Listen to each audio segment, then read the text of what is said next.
sa loob ng katawan sa pagitan ng mga organs ng tiyan, samantalang yung mga babae ay mas malamang na mag-ipon ng taba sa paligid po ng kanilang mga hika at balakang.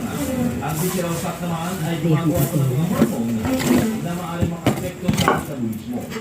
Mas may chance din ang mga lalaki na magkaroon ng tinatawag na undiagnosed diabetes. Ang ganito ito sa ating mga kabigano ng Guide Max Plus Herbal Capsule para sa mga lalaking laging umaangat.